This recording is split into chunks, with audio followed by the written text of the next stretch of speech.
The foundation of learning any skill faster lies in understanding and leveraging a fundamental principle of neuroscience, neuroplasticity.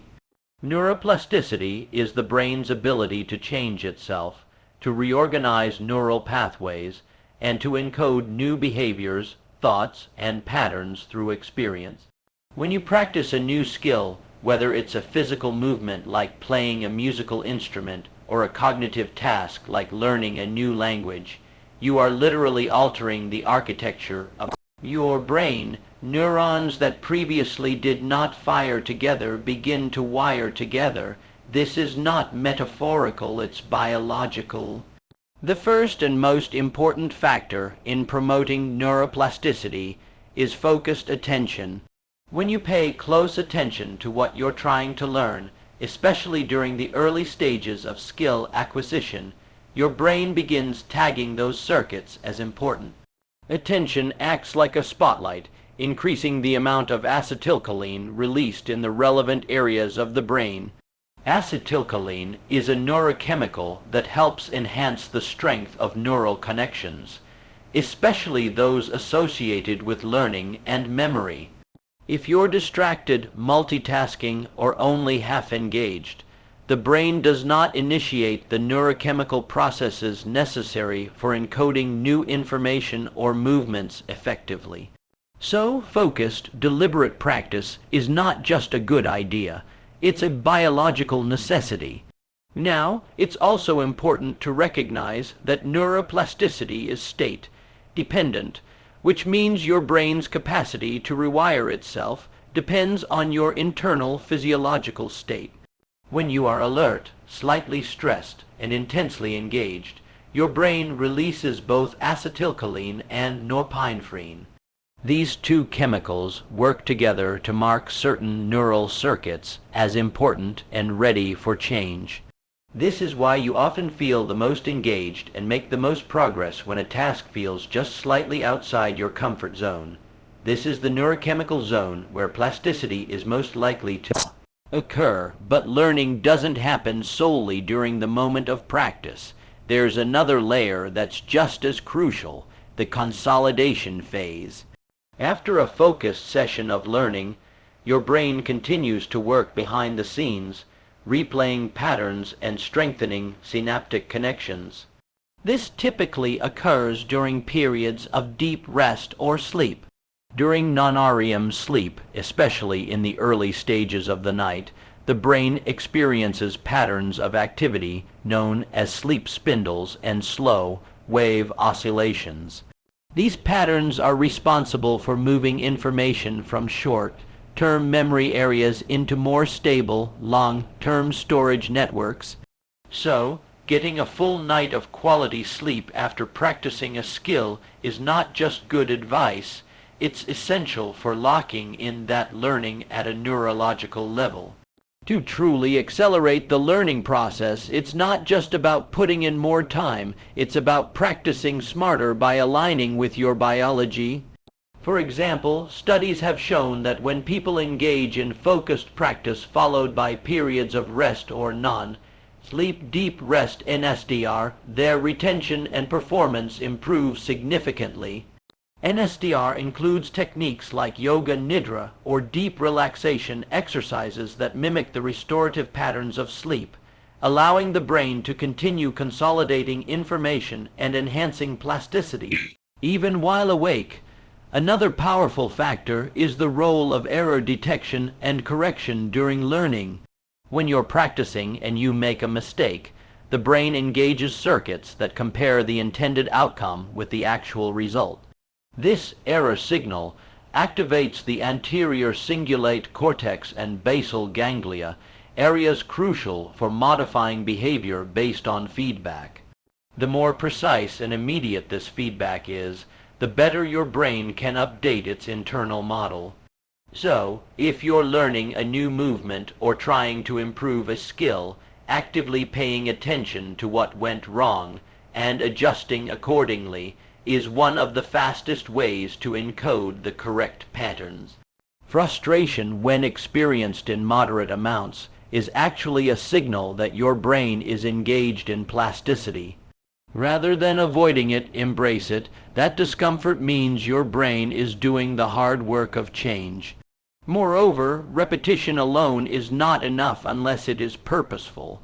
Mindless repetition can ingrain bad habits just as easily as good ones. However, repetition with variation changing the speed, the context, or the sensory input slightly, forces the brain to build more robust and adaptable neural circuits. This is known as contextual interference, and has been shown in research to improve the flexibility and long-term retention of skills. So, if you're practicing a new piece of music, for example, try playing it in different tempos or keys. If you're learning a new language, vary the setting in which you practice speaking. These changes engage more neural networks, increasing the brain's investment in retaining the skill. All of this points back to a key insight. The brain doesn't change just because we want it to. It changes because we align our efforts with its biological rules. Focused attention, emotional engagement, properly timed repetition, feedback, and deep rest are all ingredients in the neuroplasticity recipe. When we understand and work with these principles, we don't just learn faster, we learn more effectively with less frustration and more durability in what we retain. This is how you rewire your brain intentionally, not just through willpower, but through science-backed strategies that unlock the full potential of your nervous system. In short, faster learning is not a mystery. It's a process that can be scientifically optimized. Neuroplasticity is the gateway, and when we respect the conditions under which the brain is willing to change, we can unlock the ability to learn almost anything at an accelerated rate. Learning happens fastest not when things are easy, but when they are challenging, specifically when we operate at the edge of our capabilities. This zone of optimal learning is what neuroscientists and psychologists call the frustration zone. It's a mental and physiological state where you are still able to make progress, but you are also frequently failing or making errors. That discomfort you feel when something is just a bit too difficult, that's a signal that your nervous system is primed for plasticity. It's in this very state, where attention, effort, and feedback converge, that the brain begins to change most rapidly. When you are learning a new skill, your brain is constantly trying to predict outcomes based on prior experiences. These predictions are encoded in the brain through specific patterns of neural activity. When your prediction is wrong, when you make a mistake or fail to perform a task, the brain generates a prediction error signal. This signal activates a series of neural mechanisms, including the anterior cingulate cortex and areas in the basal ganglia, which help the brain adjust and update its model of the world. This cycle of prediction, error detection, and correction is what drives adaptation and improvement. But here's the key. This only happens efficiently when the errors are not so frequent that the task feels impossible, but also not so rare that it becomes boring. The ideal success-to-failure ratio during practice is roughly 70% success and 30% failure. At this level, the brain receives enough correct reinforcement to build confidence and stability in the new skill, while also getting a steady stream of error signals that push it to rewire. If the success rate is too high, let's say 90 to 100%, your brain doesn't perceive a need to change. The task becomes automatic and learning plateaus. On the other hand, if failure dominates, say 50% or more, the brain interprets the task as chaotic or random, and the learner may become demotivated, which shuts down plasticity-related chemicals like dopamine. So this 70/30 ratio is not just a motivational sweet spot, it's a neurological one. The state you are in while learning also matters. Being slightly agitated, even frustrated, is actually a beneficial thing. These moments of discomfort increase the release of norepinephrine, a neurochemical that enhances alertness and arousal. This state heightens your brain's sensitivity to information and feedback. As norepinephrine levels rise, they act as a sort of amplifier for synaptic plasticity.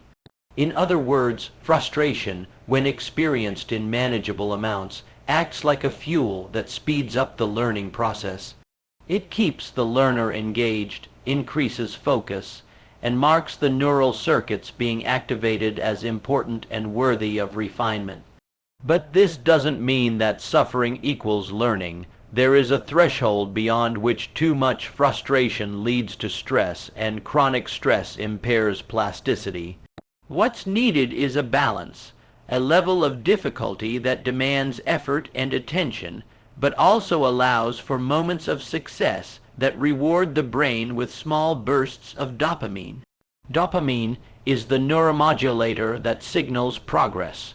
When you make a small breakthrough, the brain releases dopamine, reinforcing the behaviors that led to that moment of improvement. That's why even minor wins during practice are incredibly important. They increase motivation and lock in learning more effectively. In fact, you can enhance learning by deliberately framing failures as opportunities. Research shows that learners who interpret errors as signals for growth, rather than as signs of incompetence, maintain higher levels of motivation and plasticity. This mindset actually changes brain activity, especially in the prefrontal cortex, which governs attention and executive function. When you approach a challenge with curiosity instead of self-criticism, your brain stays open and adaptive. That's why elite performers, from athletes to musicians to scientists, often deliberately seek out the most difficult parts of their craft to work on. They are not afraid of failure.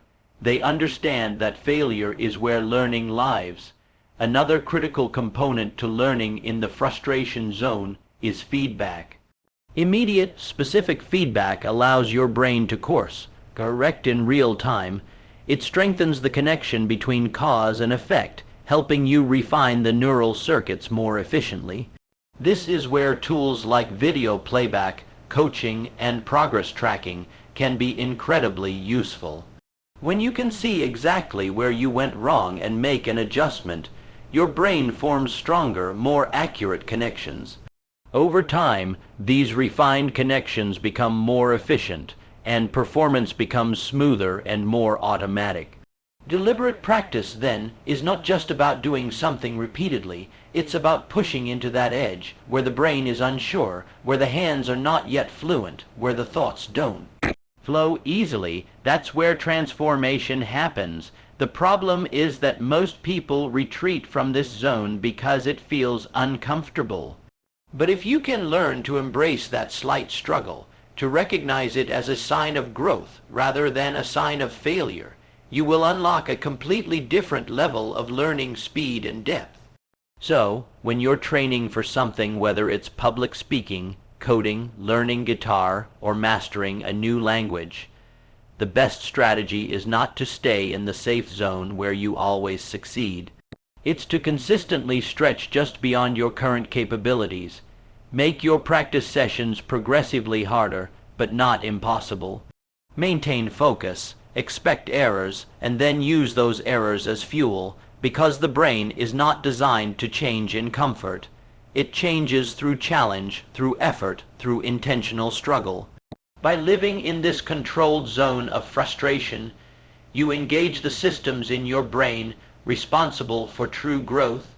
You increase the release of neurochemicals that promote plasticity. You condition your nervous system to adapt more efficiently. And most importantly, you learn how to learn. One of the most overlooked yet scientifically grounded strategies to accelerate learning is to harness your brain's natural rhythms, specifically the ultradian rhythm. The ultradian rhythm is a biological cycle that occurs multiple times per day, typically lasting about 90 to 120 minutes, and it governs fluctuations in energy, focus, and cognitive capacity. This pattern is not a theory. It's a measurable, neurologically based cycle that affects everything from hormone release to brain wave activity. When you align your learning with these cycles, you're essentially tapping into your brain's optimal windows for deep focus and neuroplasticity. During the high phase of an ultradian cycle, the brain enters a heightened state of alertness and attention. This is when your prefrontal cortex, the area responsible for problem solving, decision making, and goal-directed behavior, is most engaged. You'll notice that during these phases you feel mentally clear, more energetic, and more motivated. These are the times to schedule your most demanding cognitive tasks, like studying a new concept, practicing a new movement, or engaging in deliberate skill training. This is not just about maximizing time, it's about aligning with your biology to get more from less. Especially if impors, and about this someone's eprig presence et suscon phase A is T that ANT it's. The COSTSU, your peace test window for triggering neuroplasticity.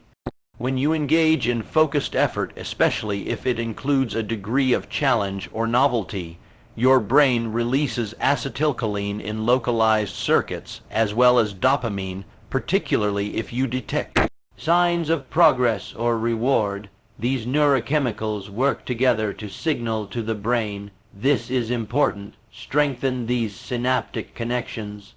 If you're trying to learn something new, and you do it during a peak ultradian cycle, you're essentially magnifying the effect of each repetition or practice session. But here's the equally important second half of the equation. What happens after the 90-minute focus block? After an ultradian peak comes a natural dip in energy. This is when the nervous system wants to downshift, to restore, to recover.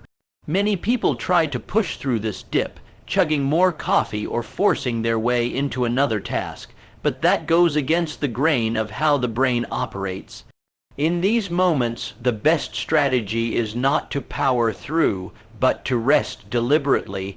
This doesn't necessarily mean sleep, though a nap can be powerful. It can also mean practicing an SDR non-sleep deep rest. These are techniques such as yoga nidra, body scans, or even just lying down in a quiet room with your eyes closed and breath slowed. Why does this matter? Because it's during this down state that the brain begins to replay the neural activity patterns from the focused session. There's evidence, both from animal and human studies, showing that the brain rehearses what it just experienced, strengthening the connections and pruning away irrelevant ones. This is called consolidation. In fact, researchers have observed that the same neurons that fire during a learning task will often fire again in the same sequence during rest, as if the brain is creating a backup. These rest periods are not optional. They are required if you want the learning to stick. If you neglect rest after focused learning, your brain doesn't get the time it needs to consolidate what you've practiced. It's like writing on a whiteboard and immediately erasing it before the ink has dried. You might feel busy and productive, but the neurological trace is weak. On the other hand, if you pair focused ultradian work blocks with deliberate rest, you engage the full mechanism of plasticity, input, processing, and storage. The structure that tends to work best is this: 190-minute session of focused learning or training, followed by at least 10 to 30 minutes of low stimulation rest.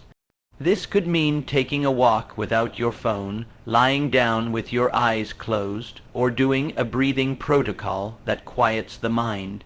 These brief windows of recovery allow the brain to shift from high-frequency beta waves associated with focused effort to slower alpha and theta waves, which promote integration and consolidation. This oscillation between effort and rest is how the nervous system wires in new information most efficiently. You can enhance this effect further by planning multiple learning blocks throughout the day, but spacing them with adequate rest in between. 390-minute blocks separated by 30 to 60 minutes of rest or unrelated activity can be more effective than grinding for 6 hours straight. Again, it's not about how much time you put in. It's about how well you match your biological capacity to the demands of learning.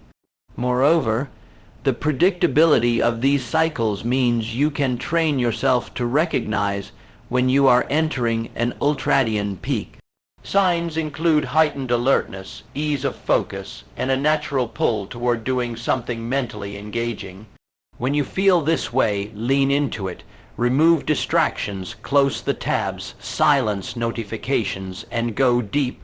Let the world fall away for that window. This level of focus creates what researchers call plasticity gates, openings in the brain where learning can occur much faster than normal. Outside of training and rest, your behavior across the day also influences how well these cycles function. Sleep, nutrition, hydration, and light exposure all play a role in stabilizing the ultradian rhythm. A poorly slept night, for example, disrupts the timing and intensity of your focus blocks the next day.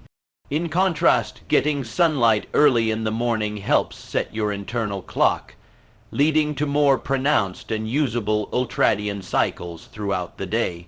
So, to learn any skill faster, whether it's physical, cognitive, or emotional, the most effective approach is not to grind through it non-stop, but to strategically align your practice with your natural brain-body rhythm. Use the first part of the cycle for intense, high-effort work. Use the second part for calm, restorative recovery. And repeat, this is how the nervous system was designed to operate. Learning is not just a mental task, it's a timed biological process. The better you understand that rhythm, the more powerful your learning becomes. Mental rehearsal, often called visualization, is one of the most powerful yet underutilized tools for accelerating skill acquisition. What makes it truly remarkable is that when done correctly, visualization activates nearly the same neural circuitry as actual physical practice. This means you can strengthen motor pathways, cognitive strategies, and emotional control, all without moving a muscle. Neuroscience has shown that the brain doesn't always distinguish between what is vividly imagined and what is physically experienced. If you mentally rehearse a skill with intensity and precision, your brain encodes that experience as though it were real. This insight opens up an extraordinary opportunity to train the brain even when the body is at rest. When you perform a task physically, your brain fires motor neurons and coordinates muscle movement through established circuits.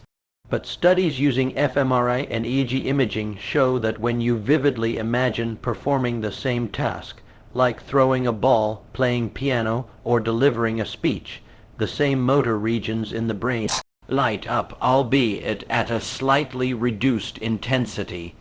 These include the primary motor cortex, the premotor area, the cerebellum, and even the basal ganglia, which are all involved in planning, coordination, and execution of movement. The more vividly and precisely you visualize, the stronger the neural activation. This means that visualization is not just some motivational trick. It's a tool for triggering neuroplasticity. When you mentally rehearse a skill, especially when paired with emotional engagement and multisensory detail, your brain strengthens the synaptic connections involved in that skill. You're essentially practicing at the level of neural architecture, and when you eventually perform the skill physically, those pre-activated circuits respond more efficiently and accurately. That's why elite athletes, musicians, surgeons, and military operators all use visualization as a core component of their training. It primes the nervous system, increases familiarity with the task, and improves performance outcomes. But for visualization to be truly effective, it must be done with intention and structure. Casual daydreaming doesn't drive plasticity. The visualization must be vivid, specific, and repeated consistently. This begins with creating a mental model of the skill you want to improve. Let's say you're learning to play a difficult sequence on the piano.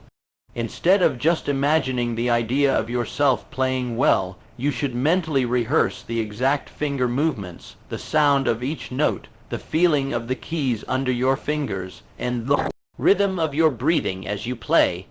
The more sensory detail you include, the more neurons are recruited, and the more powerfully the brain encodes the pattern.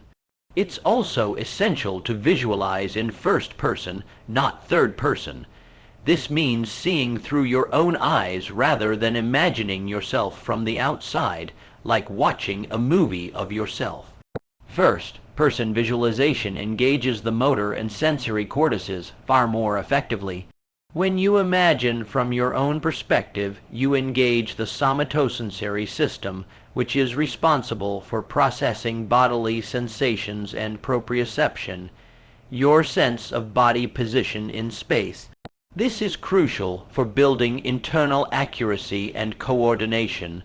Another factor that enhances the power of mental rehearsal is timing. Visualization done immediately after physical practice has been shown to deepen memory consolidation. When you practice a skill physically and then mentally replay that practice during a quiet moment of rest, your brain reinforces and stabilizes the synaptic changes that occurred. This replay effect is similar to what happens during sleep and non-sleep deep rest, when the brain rehearses the day's activities to encode long-term memories. So if you can spend even just 5 to 10 minutes visualizing right after training, while your brain is still chemically primed for plasticity, you greatly increase the retention and refinement of that skill. Interestingly, mental rehearsal is also highly effective for learning entirely new skills that you have not yet mastered physically. Research in the field of motor imagery shows that visualization alone can significantly improve performance, even without real-world repetition. One study showed that participants who only visualized practicing piano for several weeks improved their performance nearly as much as those who physically practiced.